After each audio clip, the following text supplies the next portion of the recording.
बोलिए शासनपति भगवान महावीर स्वामी की जय।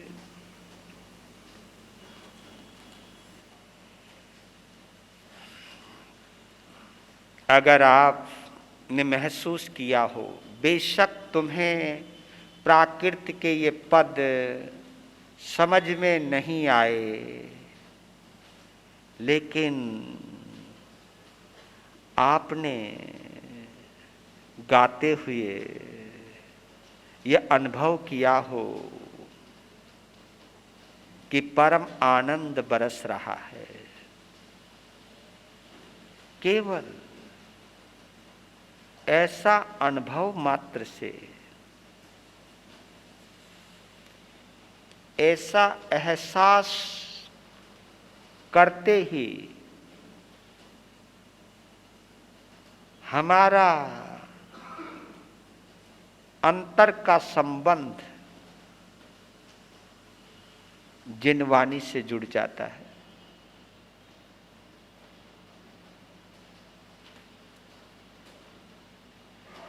आपने इतने गौर से, इतने ध्यान से और इतने प्यार से जिनवाणी के मूल पक्ष को, जो गणधरों ने संजोया है, शब्दों में पिरोया है, वो आपने सुना। इसके लिए आपका हृदय से आभार व्यक्त करता हूं। आज दूसरा और तीसरा अध्ययन है। इसके भाव को हम थोड़ा सा समझने की कोशिश करते हैं। दूसरे अध्ययन का नाम है परिसह प्रविभक्ति। परिसह को बांटा गया है, परिसह के प्रकार बताए गए हैं, परिसहों को विभक्त किया गया है, परिसह कितने तरीके के हो सकते हैं ये बताया गया है। जो भी साधना के क्षेत्र में प्रवेश करता है,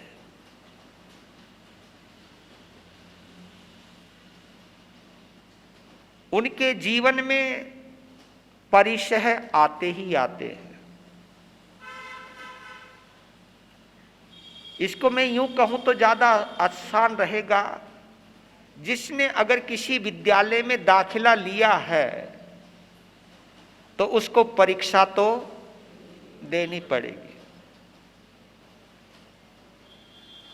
अगर आपने दाखिला लिया है तो यानी ये सोचकर लिया है कि मैंने परीक्षा देनी है। और देखिए, बिना परीक्षा दिए और बिना उसमें पास हुए आप अगली कक्षा में प्रवेश नहीं कर सकते। अगली कक्षा में प्रवेश तभी मिलेगा जब आप पहली कक्षा को पास कर लोगे। और उसके पासिंग मार्क्स भी रखे गए हैं कि कम से कम इतने मार्क्स तो आने ही चाहिए।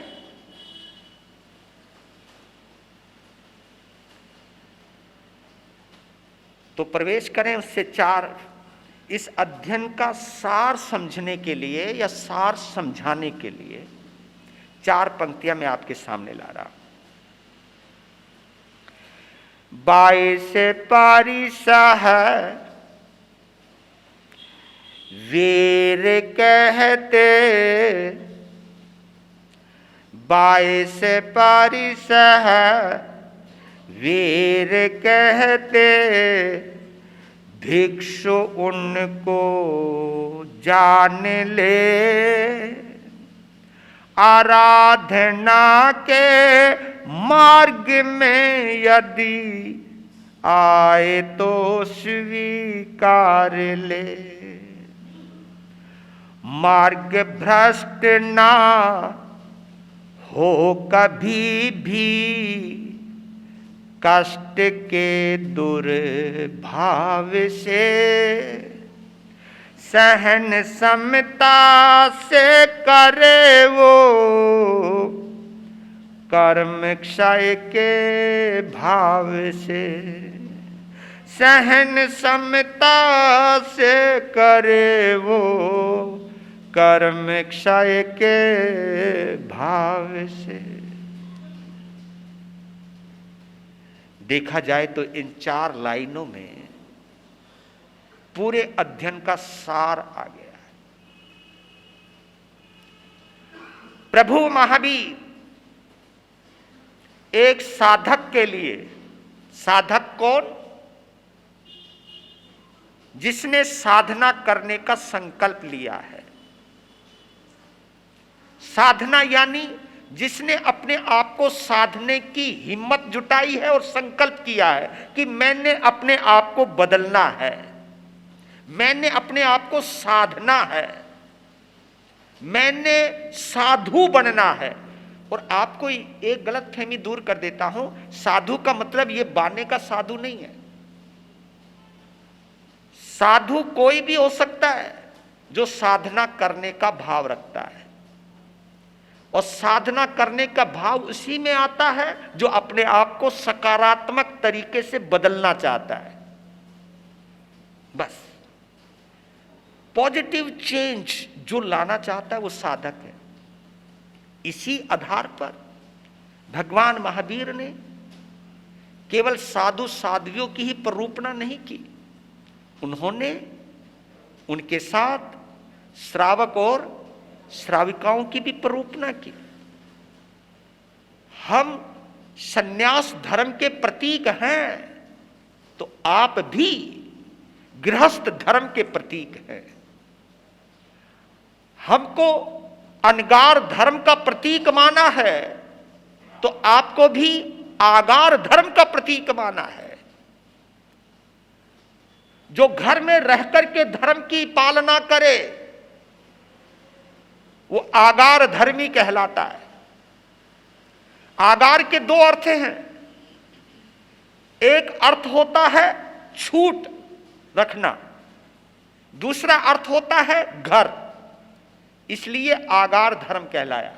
आगार, जैसे हम लोग भी आगार रख लेते ना, आप कोई नियमों में आगार रख लेते हो तो आगार आप पूरी तरह संयम ग्रहण नहीं कर सकते, यानी महाव्रत नहीं ले सकते, तो भगवान ने कहा अनुव्रत लो।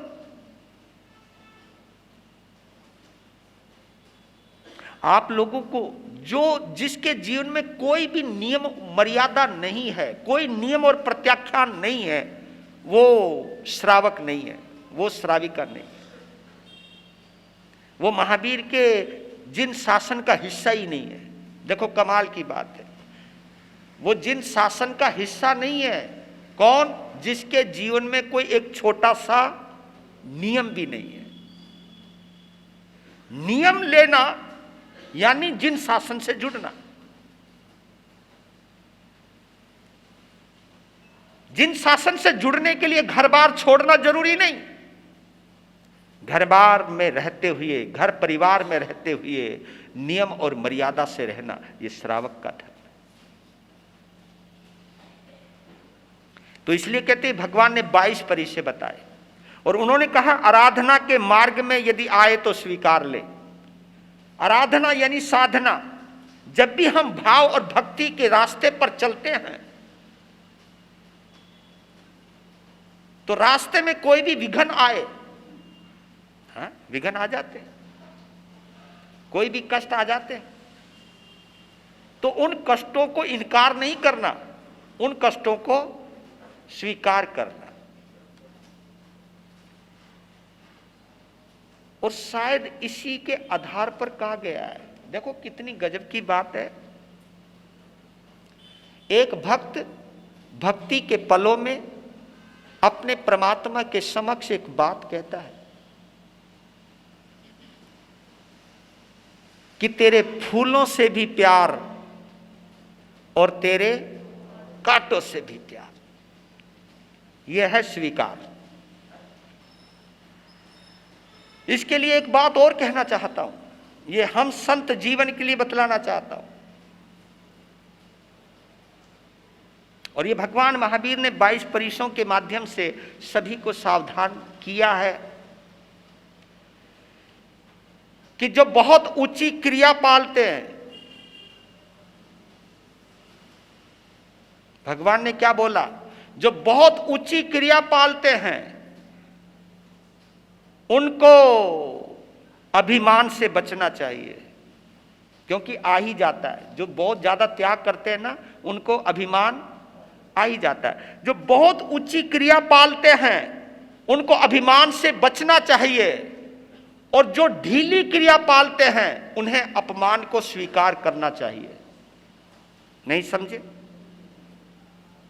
अगर मैं क्रिया ढीली पाल रहा हूं और कोई मेरी बदनामी कर रहा है, कोई मेरी बुराई कर रहा है, तो उस बुराई को मैं सहजता से स्वीकार करूं। तो इसको मैं दूसरे ढंग से बोल दूं और भी आसान हो जाएगा। ऊंची क्रिया पालते हुए उस साधक को अभिमान से बचना चाहिए, और ढीली क्रिया पालते हुए कोई बुराई करे तो उसे क्रोध से बचना चाहिए। यानी क्रोध नहीं करना चाहिए, स्वीकार करना चाहिए, लोग सही तो कह रहे हैं, तो मुझे क्यों बुरा माने। अगर ये दोनों चीजें आ गई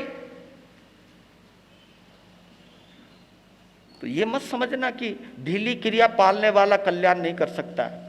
गड़बड़ कहां होती है? ढीली क्रिया पाल करके भी कोई उसकी बुराई करे तो उसके ऊपर क्रोध करे। काहे को करना? ठीक है भैया, मैं कमजोर हूं, मेरे शरीर में इतना पुरुषार्थ नहीं, या मेरा इतना आत्म बल नहीं है, या मेरी अंतराय कर्म का योग है, मैं इतना पाल नहीं सकता हूं। अगर कोई बुराई करता है तो मुझे स्वीकार है। तो बुराई को सहन करते करते भी हम अपने कर्मों की निर्जरा कर सकते। और इसी प्रकार 22 परिसहों को 2 भागों में बांट दिया गया है। इसमें कुछ परिचय ऐसे हैं जो प्रतिकूल परिचय हैं, और कुछ परिचय ऐसे जो अनुकूल परिचय हैं। आप कहोगे कि प्रतिकूल तो समझ में आता है। प्रतिकूल उसको कहते हैं जो मन के विपरीत हो, उसको प्रतिकूल कहते हैं। जैसे भूख लगना, भूख लगते हुए भी नियमों को बिना तोड़े ही अपने जीवन को आगे बढ़ाना।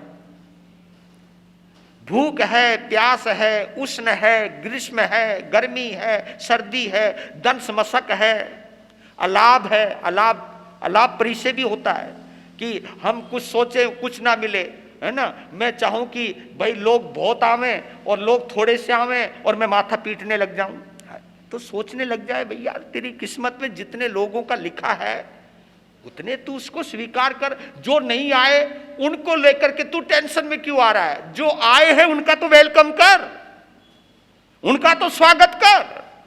जो नहीं आए उनको टेंशन लेकर के बैठा हुआ है, जो आए उनका स्वागत कर। अलाभ परिचय, यानी आप इसको संक्षेप रूप में आप समझ सकते हो। अनुकूल परिचय और प्रतिकूल परिचय। कुछ परिचय जो प्रतिकूल होते, कपड़े नहीं है, मच्छर काटते हैं, अलाप परिचय है। आक्रोश परिचय भी है, कोई लोग ताना मार दे, कोई हमें ढोंगी बतावे। वध परिचय भी है। हाँ, वध परिचय, कोई मारने भी आ जाता है। हुआ था एक बार ऐसे, मेरा पहला एक चस्का था, चस्का ही बोलूंगा, कि जहां मैंने जैन प्लेट देखी उसके घर में घुस जाना। बंदा अपना ही है। जहां मैंने देखा जैन, और उस समय, आजकल तो कुत्ते ज्यादा पालने लग गए, अब तो डर लगे, दरवाजा वैसे ही बंद रहता है आजकल तो। मैं उस मोहल्ले की बात बता रहा हूं, जब लोग मोहल्लों में रहते थे उस समय दरवाजा, ये तो दरवाजे तो जनपथ में लगा करते हैं, बढ़िया बढ़िया कोठियों में लगते हैं, वहां लगते। पहले जब लोग मोहल्लों में रहा करते थे, काहे के लगते थे, दरवाजे खुले रहते थे। संतों के लिए 24 घंटे दरवाजे खुले रहते। तो एक चस्का था मेरे, जहां भी जैन देखा घुस गया। अब मैं एक के घर में घुस गया।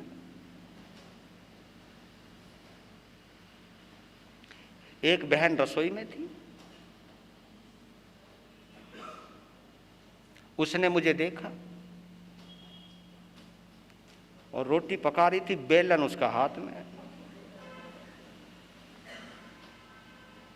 तो जैसे मुझे देखा उसकी खोपड़ी खराब। किस लिए आया? बड़ा जोर से धमकाया और बेलन मुझे मारने लगी। मैं कहा बहन रुक, मेरे से गलती होगी, मुझको लगा कि आप लोग जैन हैं इसलिए आए हैं। और हम जैन हैं? मतलब तुम जैन हो? फिर बेलन?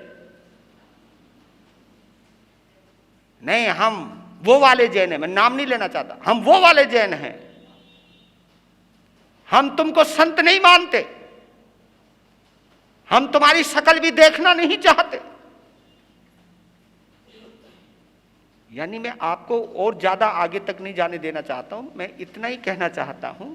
मैंने उस बहन से इतना कहा कि बहन, जो तुम जैन बोल रहे हो ना, ये उस नेम प्लेट पर लिखा हुआ नहीं है, वहां केवल जैन लिखा है। या तो आगे से लिखवा दो कि हमारे घर में यही संप्रदाय के संत आ सकते, बाकी सबके लिए फिर मैं सोच लूंगा। उन्होंने क्या सोचा विचारा ये तो छोड़ दिए, पर इतना जरूर कहता हूं कि जीवन में ऐसी प्रतिकूलताएं भी आती है। अपने ही लोग, समाज के ही लोग हमें बदनाम कर देते, हमारे ऊपर भी झूठे लांछन तक लगा देते, लेकिन उसके अंदर भी हमको सहन करना चाहिए, ये सोचकर कि मैंने कोई इसके ऊपर कोई झूठा दोषारोपण किया होगा, इसलिए वो मेरे ऊपर दोष लगा रहा है, तो मुझे वो स्वीकार है। तो प्रतिकूल परिस्थितियों के अंदर भी हमें अनुकूल रहना चाहिए। और अनुकूल परिचय, हाँ, साधु के लिए स्त्री परिचय अनुकूल परिचय माना जाता है। स्त्री परिचय उसको बोलते हैं कि कोई स्त्री हमारे ऊपर रज्जू हो जाए, खाना क्या, पीना क्या, सम्मान क्या, ऐसे साधुओं के लिए पुरुष परिचय। यहां पे पुरुष परिचय की चर्चा नहीं है, क्योंकि पुरुष प्रधान रहा है, तो इसलिए स्त्री परिचय बोला गया है। तो वहां पर भी अपने भाव को समभाव में रखे, उस सम्मान को, उस प्रेम को पाकर के भी अपनी मानसिकता को संतुलित में रखे, नहीं तो वहां पर भी भटकने के बड़े चांसेस बन जाते हैं। तो वहां पर भी अपने आप को संतुलित रखे, यह अनुकूल परिचय है। अगला कोई दिल फेंक रहा है, दिल दे रहा है, और उसके बावजूद भी संयम और मर्यादा में रहना, यह भी एक परिचय बतला गया। एक सत्कार पुरस्कार परिचय है। कोई हमें सम्मान दे, कोई हमारा सत्कार करे, कोई हमारी जय जयकार करे, लेकिन उसके बावजूद भी हम अपनी खोपड़ी को खराब ना करें। अगर खोपड़ी खराब कर ली, समझो ये परिचय हम हार गए।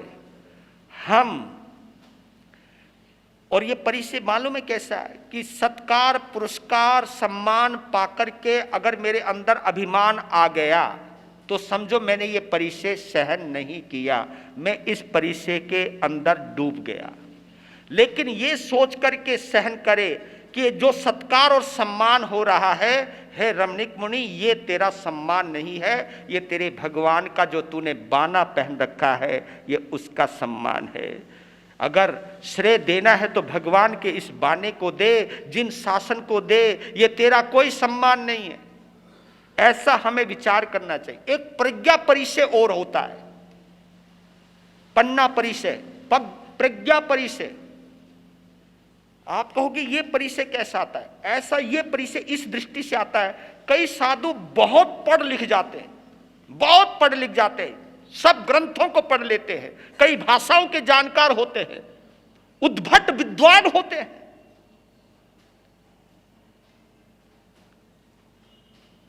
लेकिन ये मैंने देखा है कई जगह, बहुत कम बिरला होते हैं।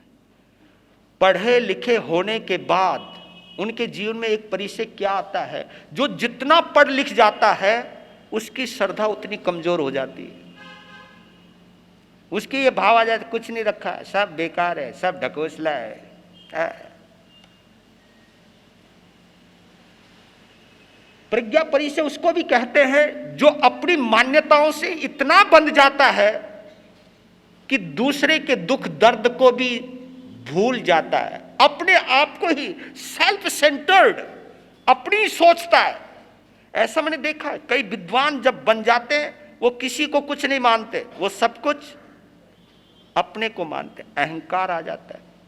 प्रज्ञा, जिसकी बुद्धि बड़ी तीक्ष्ण है, विद्वान है, उनके अंदर भी अभिमान आ जाता है। वो ये नहीं सोचते कि मेरे कोई ज्ञानावर्ण कर्म का क्षय हुआ है, और ये ज्ञानावर्ण कर्म का क्षय तभी हो सकता है जब मैंने ज्ञान की आराधना की होगी, और इस ज्ञान को पाकर के मैं अभिमान में क्यों आ रहा हूं। तो 3 शब्द आते हैं, मैं आपको बतला देता हूं संक्षेप में। एक शब्द है दीक्षा, एक शब्द है परीक्षा, और एक शब्द है तितिक्षा।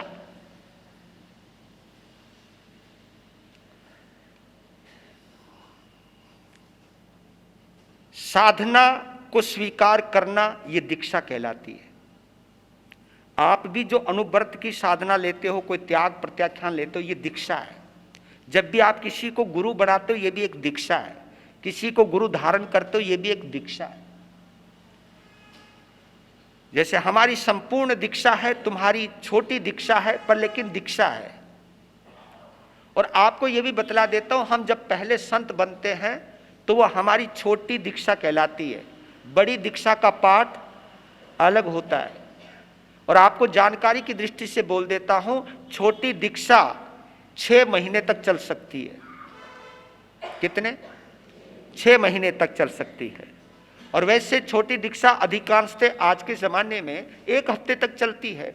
यानी 1 हफ्ते के बाद बड़ी दीक्षा का पाठ होता है। जब हम उसके अंदर उसको संकल्प करवाते हैं, 10वें कालिक सूत्र के 4 अध्ययन पढ़कर सुना करके और बोल करके उसको एक संकल्प करवा देते हैं कि आज के बाद तुम 6 काया के पूर्ण रक्षक बनोगे। आज के बाद तुम 5 महाव्रतों की आराधना करने का संकल्प लोगे, तो वो बड़ी दीक्षा कहलाती है। नहीं तो छोटी दीक्षा में केवल क्रेमी भंते का पाठ पढ़ाया जाता है, एक संकल्प करवाया जाता है। और ये भी कहावत आती है कि छोटी दीक्षा जब तक है तो गुरु उसे दे सकता है, लेकिन उसका लाया हुआ ले नहीं सकता, क्योंकि वो अभी पूरी तरह हमारे मांडले में आया नहीं है। तो दीक्षा एक है, दीक्षा एक है परीक्षा। दीक्षा के बाद दूसरी श्रेणी आती है परीक्षा। परीक्षा, जो भी कष्ट आते हैं उसको सहन करने की ताकत हमारे पास आए, वो है परीक्षा। और परीक्षा में हम तभी सफल हो सकते हैं जब हमारे अंदर आए तितिक्षा। परीक्षा तुम्हारे पास भी आती है, परीक्षा मेरे पास भी आती है। यानी कष्ट आपके पास भी आते हैं, कष्ट मेरे पास भी आते हैं। बुरा करने वाले आपके भी हो सकते हैं, बुरा करने वाले मेरे भी हो सकते हैं। और कोई भी मेरी परीक्षा ले सकता है, कोई भी कष्ट दे सकता है। वही वाली बात है, जिसने एडमिशन लिया है उसको एग्जामिनेशन में पास होना ही पड़ेगा, उसको एग्जामिनेशन में बैठना पड़ेगा। दाखिला लिया है तो परीक्षा देनी पड़ेगी, और परीक्षा होती भी है। लेकिन परीक्षा को कौन पास करता है? जिसमें होती है तितिक्षा। तितिक्षा कहते क्षमा को, तितिक्षा कहते सहन शक्ति को। जिसके अंदर जितनी सहन शक्ति होगी, अनुकूल और प्रतिकूल को, आप कह सकते हो जी प्रतिकूल तो ठीक है, पर अनुकूल कैसा कष्ट है? मैंने एक उदाहरण पढ़ा, हाँ, मैं बाइबल के अंदर एक प्रसंग पढ़ रहा था, मतलब बाइबल से ईसाइयों की एक कथा में पढ़ रहा था। तो कहते कि एक बार एक मजदूर की 1 लाख की लॉटरी निकल गई। कितनी? हाँ। और ये सबसे पहले सूचना मिली उसकी पत्नी को।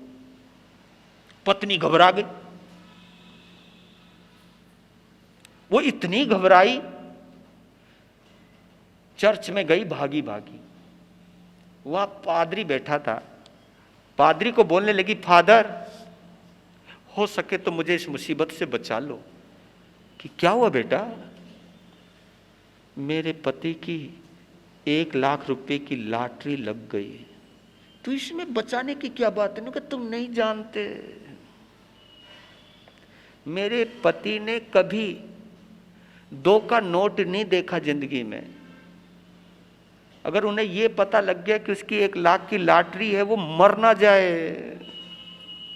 क्योंकि मुझे नहीं लगता वो इस खुशी को क्योंकि कभी, और आपने देखा होगा जिसका हार्ट का ऑपरेशन होता है ना, उसको दुख की खबरों से तो बचाते ही बचाते हैं, उसको खुशी की भी खबरों से बचा के रखते हैं कि कहीं एकदम एक्साइट ना हो जाए, क्योंकि आदमी दोनों में ही गफलत में आ जाता है।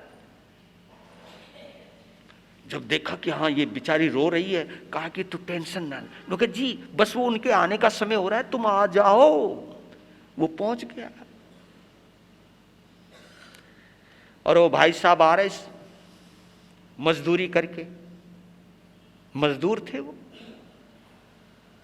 तो उन्होंने फादर को जब घर में देखा कि फादर आप यहां, हाँ मन कर गया, अरे पानी दिया कि नहीं दिया, वहां फादर कहते, पिता ही कहते हैं, वहां पर एक जो भी पादरी है उसको वहां पिता ही कहते हैं, फादर ही कहते हैं। पानी दिया, पानी पिलाया, कैसे आए। अब पादरी हिसाब लगा रहा कि बात कैसे शुरू करूं, टेंशन में वो आ गया कि बात कैसे शुरू करूं। बस उसने कहा कि बाई चांस, एक बात बता भाई, बाई चांस तेरी, बाई चांस सुना है तू 1-1 रुपए की लॉटरी खरीद। हाँ जी, हर खरीदता रहता हूं मैं। और तू एक बात बता, तेरी 1 लाख की लॉटरी निकल जाए बाई चांस तो क्या करेगा। सुनो, अगर 1 लाख की लॉटरी निकल जाए तो मैं 50,000 आपको दे दूंगा। इतना सुनती पादरी मर गया। इतना सुनती पादरी मर गया, क्योंकि पादरी तो तैयार होके ही नहीं आया था। वो सोच भी नहीं सकता था कि कोई इतना भी। तो कभी कभी दुख की बातों को तो हजम किया जा सकता है, कभी कभी खुशी की बातें भी आदमी को इतना, इसलिए हमारे यहां संभाव एक शब्द दिया गया है, संभाव, और इसी से ही समायिक है। यानी सुख और दुख में जो संभाव रखता है वही परिचय परिविभक्ति को जान सकता है। आगे चलते हैं, चौथे अध्ययन का, तीसरे अध्ययन का भाव 4 लाइनों में। परम दुर्लभ अंग मिलते, चतुरंगीय अध्ययन है इसका नाम। परम दुर्लभ अंग मिलते, पुण्य की हो प्रबलता, मनुज भाव और धर्म सुनना, श्रद्धा संयम वीरता, सरल बन करे के अहिंसा की करे आराधना, कर्म क्षय करके करे वो दूर सारी वेदना, कर्म क्षय करके करे वो दूर सारी वेदना। परम दुर्लभ अंग मिलते, पुण्य की हो प्रबलता। जब हमारा पुण्य जोर मारता है, जब हमारी पुण्यवानी जोर मारती है, तो हमें 4 अंग प्राप्त होते हैं, 4 वस्तुओं की प्राप्ति होती है, जिनको जिन शासन के अंदर परम दुर्लभ बतलाया। परम दुर्लभ, यहां पर चिंतामणि रत्न मिल जाए वो भी दुर्लभ नहीं, कामधेनु गाय मिल जाए वो भी दुर्लभ नहीं। हमारे जिन शासन में सबसे ज्यादा दुर्लभ चीज कोई मानी गई है तो 4 चीजें मानी गई है, और उसकी शुरुआत हुई है मनुष्य जन्म से। यानी जो आपको मनुष्य जन्म मिला है ये सबसे ज्यादा दुर्लभ है, क्योंकि आपने देखा होगा कीट पतंगे कितने, कीड़े मकोड़े कितने, सूक्ष्म जीव कितने, भरा पड़ा है, पूरा ब्रह्मांड भरा पड़ा है। उसके अंदर हम लोग अगर हैं, आप अंदाजा नहीं लगा सकते कि इस मनुष्य जीवन को पाने के लिए आपने कितना पुण्य कमाया होगा, कितनी साधना की होगी, जिसके परिणाम स्वरूप हमको और आपको यह मनुष्य जन्म मिला है।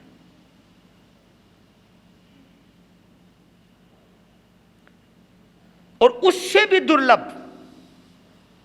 अब पता नहीं आपके समझ में आए या ना आए, ये तो तुम समझ गए यार, मनुष्य जन्म पाना वास्तव में दुर्लभ है, लेकिन भगवान कहते हैं उससे भी ज्यादा दुर्लभ धर्म का श्रवण करना। धर्म का श्रवण करना यानी धर्म को सुनना, भगवान की वाणी को सुनना, भगवान की वाणी को सुनने के भाव आना और ऐसा प्रसंग बन जाना। देखिए, आपकी एक विनती के ऊपर संत चले आते हैं। आप लोगों को तो केवल गाड़ियों से हमारे पास आना होता है, हम लोग तो तुम्हारे पास पैदल चल चल के आते हैं, पांव में छाले डलवाते हुए आते हैं। कहीं आहार मिलता है, कहीं आहार नहीं मिलता है, ऐसी परिस्थितियों को झेलते हुए आते हैं। और फिर हम आपके घरों में भी जाते हैं, फिर हम आपको भी कहते कि भाई कथा में आना, तो आप कहते कि समय मिलेगा तो आऊंगा। कभी कभी तो आप ये भी कह देते हो महाराज जी टाइम को नहीं। और बताऊं, कभी कभी तो तुम भी कह देते हो महाराज सीजन चल रही है। तो मैं कहता हूं कि भैया तुम्हारा सीजन है तो चमासा भी तो हमारा सीजन है। तो हमारे तुम चतुर्मास जो करवाया है तो ये भी तो एक सीजन है। और कई लोग तो ये भी कहने लग गए उनके जी हमारा सीजन तो केवल 8 दिन का हुआ है। नहीं समझे? हाँ, हमारा यहां आने का सीजन हमारा बस 8 दिन का जी। हुआ संवत्सरी का पारना और छोड़ा साधुओं का बारना। कहा महाराज तुम भी फ्री और हम भी फ्री। और मैं कभी कभी हंसता हूं जिस दिन चतुर्मास बैठता है उस दिन। बताऊं क्यों हंसता हूं? उस दिन मैं एक बात कहता हूं कि चतुर्मास बैठ गया ना, आज से हम बंद गए, तुम फ्री। तुम्हारा मन में हो तो आइयो, क्योंकि तुम्हें ये पता चल गया अब तो बैठ गया चौमासा, अब महाराज जी चाहते हुए कहीं जा नहीं सकता, चाहे हम आवे या ना आवे। मेरे कहने का भाव यह है कि धर्म सुनने के भाव पैदा होना यह भी महापुण्यवानी है। जैसे मनुष्य जीवन पाना पुण्यवानी है, उससे उस पुण्यवानी से जब और पुण्यवानी बढ़ती है तब हमें धर्म सुनने के भाव पैदा होते हैं। और धर्म सुनने के भाव से भी ज्यादा पुण्यवानी कब? जो सुना है आपने उसके ऊपर श्रद्धा करना, उसके ऊपर विश्वास करना। उस विश्वास करने के लिए भी पुण्यवानी चाहिए। बिना पुण्यवानी के आप भगवान की वाणी पर भरोसा नहीं कर सकते।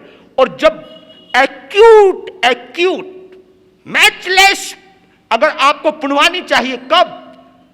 जब हमने जिस बात के ऊपर हमें श्रद्धा है उसको जीवन में ढालने का संकल्प लेना। एक बात करना कि आपके दिल को एक बात जचगी कि कैसी भी परिस्थिति हो मैं क्रोध नहीं करूंगा। आपके बात में ये विश्वास आएगी क्रोध मेरे जीवन को नष्ट करता है, मेरी घर की शांति को खत्म करता है। आज मैं संकल्प लेता हूं कैसी भी परिस्थिति आ जाए मैं क्रोध नहीं करूंगा। और ये संकल्प लेना, इसको संयम में वीरता कहते हैं, संयम में पराक्रम कहते हैं। जो आपने श्रद्धा के अनुसार जो व्रत नियम प्रत्याख्यान लिए हैं उनको पालने में जीवन की बाजी भी दांव पर लगाने की हिम्मत रखना, ये संयम में पराक्रम कहलाता है।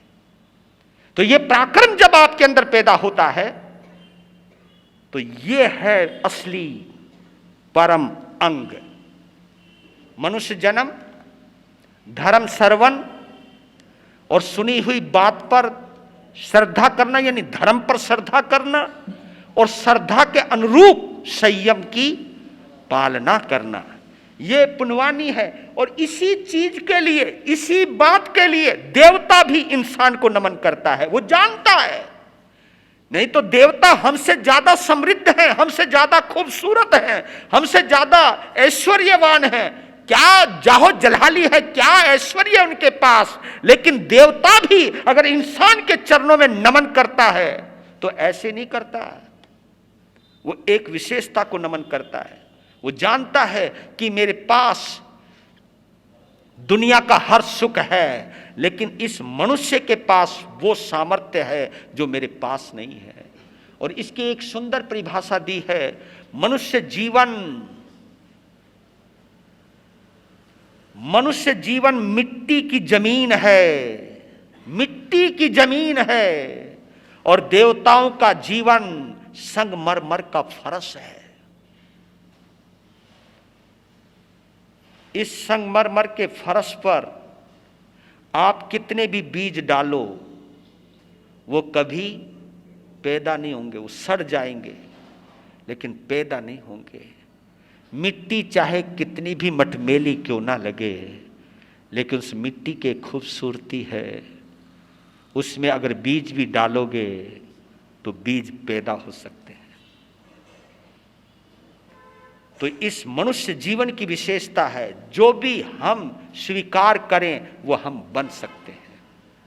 देवता संयम नहीं ले सकता, वो देवता वो तीर्थंकर का समोसरण लगा सकता है, अष्ट महाप्रतिहारियों की संरचना कर सकता है, समोसरण बना सकता है, उनकी महिमा गा सकता है, लेकिन भगवान जो बोल रहे हैं उसके ऊपर श्रद्धा भी कर सकता है। लेकिन जो नियम प्रत्याख्यान लेना चाहे तो देवता नियम प्रत्याख्यान नहीं ले सकता, और नियम प्रत्याख्यान केवल मनुष्य ले सकता है। और जो नियमों प्रत्याख्यान लेता है तब वो जानता है देवता कुछ भी कहो ये मनुष्य मेरे से श्रेष्ठ है, इसलिए देवता मनुष्यों को भी नमन करता है।